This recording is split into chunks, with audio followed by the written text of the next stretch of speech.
Saludos y gracias por estar de nuevo en un vídeo más de SEO Arconte. Con motivo de una nueva entrega de Expediente Warren de Conjuring 3, volvemos a traer la figura del demonio a este canal. Esta tercera parte tratará uno de los casos más polémicos del matrimonio Warren, el caso de Arnett Cheyenne Johnson, y su historia real es la que quiero contar en este video reportaje para llegar a una conclusión final sobre la figura del demonio. Estoy grabando este vídeo antes de ver la película, no obstante la historia real que os voy a relatar podría contener spoilers de lo que vayamos a ver en esta tercera entrega de Expediente Warren, así que si seguís viendo el vídeo reportaje será bajo vuestra responsabilidad.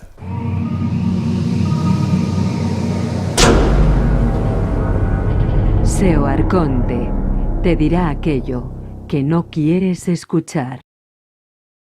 Brookfield es un tranquilo pueblo de Connecticut, en los Estados Unidos, que en 1981 celebraba 193 años sin ver un asesinato entre sus calles, así que remontémonos al inicio de esta historia. Para poneros en situación, en 1980 la familia Glatzel iba a mudarse a una nueva casa en este pueblo de Brookfield. La familia estaba compuesta por sus dos padres, por Debbie, por Wanda, Carl Jr. y el pequeño David de tan solo 11 años. Y era este último al que no le gustaba nada la idea de mudarse a una nueva casa. A inicios de julio de 1980, David, cuando estaba en su cuarto junto a la cama, salió corriendo afirmando que allí había un anciano con la piel quemada burlándose de él. El pequeño David padecía un trastorno de aprendizaje y sus hermanos achacaban todo esto a que quería llamar simplemente la atención porque no quería mudarse a una nueva casa. Pero las cosas siguieron empeorando. El 3 de julio de 1980 el pequeño David despierta a toda la familia afirmando que había soñado con una bestia. Según decía, era un hombre con grandes ojos negros, una cara delgada con rasgos de animales y dientes afilados, orejas puntiagudas, cuernos y pezuñas. El hombre bestia le advirtió a David que tuviera cuidado. La famosa pareja de parapsicólogos llamados Ed y Lorraine Warren achacaron esto a que tanto la madre como la hermana mayor estaban practicando la brujería, según narraron en una entrevista a un investigador de lo paranormal llamado Tony Spera. Pero si tomamos la descripción del pequeño David, a mí se me viene a la cabeza un ser mitológico muy extendido por toda Europa, que en Asturias se le conoce como el Buscosu. Es curioso cómo estas figuras pasaron de ser seres féricos protectores de los bosques a ser demonizados por la religión cristiana hasta convertirlos en el típico macho cabrío que representa el arquetipo del demonio. Pero sigamos con la historia. El pequeño David siguió con las pesadillas cada noche, pero nadie en la familia le creía, así que el niño comenzó a ver a la bestia también durante el día.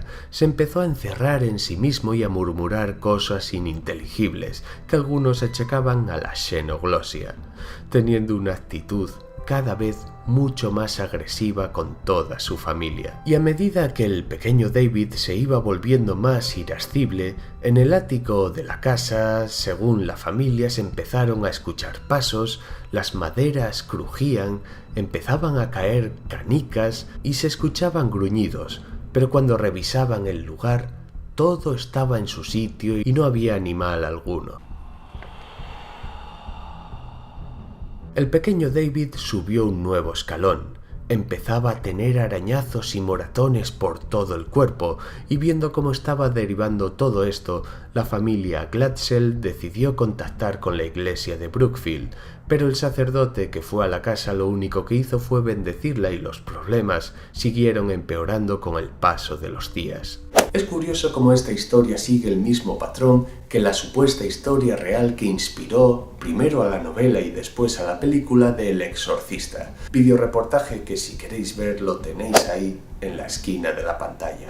La hermana mayor del pequeño David estaba prometida a un joven de 18 años por aquel entonces llamado Arne Cheyenne Johnson, y este se mudaría con la familia Glatzel para ayudar con la difícil situación y encargarse de la jardinería, pero esto tampoco sirvió para apaciguar la situación. Y aquí es donde entra a escena el matrimonio Warren. En algunas fuentes se afirma que la madre de la familia Glatzel es quien los avisó, y en otras fuentes se dice que fue la propia iglesia quien contactó con los Warren para determinar si el niño estaba realmente poseído y era merecedor de un exorcismo. El primer contacto que tuvo esta famosa pareja de demonólogos con el niño lo tuvieron claro. Mientras Ed intentó entrevistar al pequeño David, Ed Warren afirmó en la entrevista con Tony Spera que no parecía un niño de 11 años, que parecía otra cosa, y mientras Lorraine Warren estaba percibiendo alrededor del niño una especie de bruma oscura que le hizo pensar que iban a luchar contra una especie de entidad negativa. Los Warren convocaron a los sacerdotes, ya que determinaron que el pequeño David estaba poseído por al menos más de 40 entidades negativas. Hubo varios exorcismos que se practicaron en el convento y en la iglesia de Brookfield sin que el niño mostrase mejoría alguna, y en el cuarto exorcismo que se hizo en la casa de los Glatzel estaba presente Arne Cheyenne Johnson, y en vez de seguir el protocolo, lo que hizo fue retar a los demonios para que lo poseyeran a él y dejaran en paz al niño. Y tras esto, lo curioso es que el pequeño David empezó a recuperarse, pero el que empezó a comportarse de manera extraña fue Arne Cheyenne Johnson. Lorraine Warren, incluso según dijo ella, avisó a la policía. Y así es como llegamos a febrero de 1981, un día donde las escuelas estaban cerradas, donde Arne Cheyenne Johnson llamó al trabajo para tomarse el día libre y pasar el día con Debbie, su hermana pequeña y una prima, en la perrera de Brookfield. Por allí apareció Alan Bono, de unos 40 años, que no solo era el casero de la vivienda donde residía la familia Glatzel, sino que también era el dueño de la perrera, invitando a los jóvenes a almorzar. Los rumores afirman que tanto Arne Johnson como Alan Bono bebieron hasta emborracharse. Cuando regresaron a la perrera, Arne y Alan comenzaron una acalorada discusión. Por lo visto, según cuentan algunos rumores, Alan Bono no le quitaba el ojo a la prima de Debbie, a Mary, que tenía tan solo 9 años, y cuando Alan la agarró por el brazo y no la dejaba zafarse, Arne Cheyenne Johnson sacó un cuchillo y le asestó 5 puñaladas en el pecho a Alan Bono, provocándole la irremediable muerte. Otras fuentes sugieren que Alan Bono había flirteado en el pasado con Debbie y que en un ataque de celos Arne Cheyenne Johnson se cargó a Alan Bono, pero en este aspecto no hay absolutamente nada claro. Cuando Arne Cheyenne Johnson fue juzgado, su abogado de oficio llamado Martin Minella tiró por la vía más sensacionalista al enterarse de todo lo que había vivido meses atrás la familia Glatzel y afirmó que en realidad su cliente era inocente, porque a la hora de matar a Alan Bono, Arne Johnson estaba poseído por el demonio. El matrimonio Warren estaba dispuesto a testificar por la inocencia de Arne Johnson, lo que convirtió el juicio en algo muy mediático que copó las portadas de los periódicos de medio mundo. Sin embargo, el juez que llevó el caso consideró que el caso de posesión demoníaca era indemostrable y que no había ni una sola prueba de peso para fallar a favor del acusado y dejarlo en libertad, por lo que Arne Cheyenne Johnson fue condenado a 25 años de prisión, de los que solo cumplió menos de la mitad. Y para los que se estén preguntando qué fue de Arne Cheyenne Johnson, a día de hoy, cuando cumplió su condena en la cárcel, se casó con Debbie Glatzel y están juntos a día de hoy.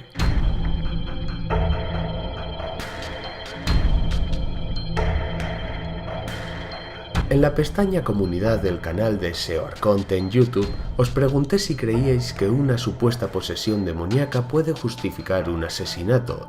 En el momento en el que estoy grabando este vídeo han votado 39 personas, de las que un 6% ha votado que sí, la mayoría, un 69%, ha votado que no y un 26% no sabría qué creer. Tras la cronología narrada de este caso, ¿qué es lo que opináis al respecto? Me encantará leer vuestras opiniones abajo en los comentarios del vídeo, pero el caso no se acaba aquí. Aún hay más polémica.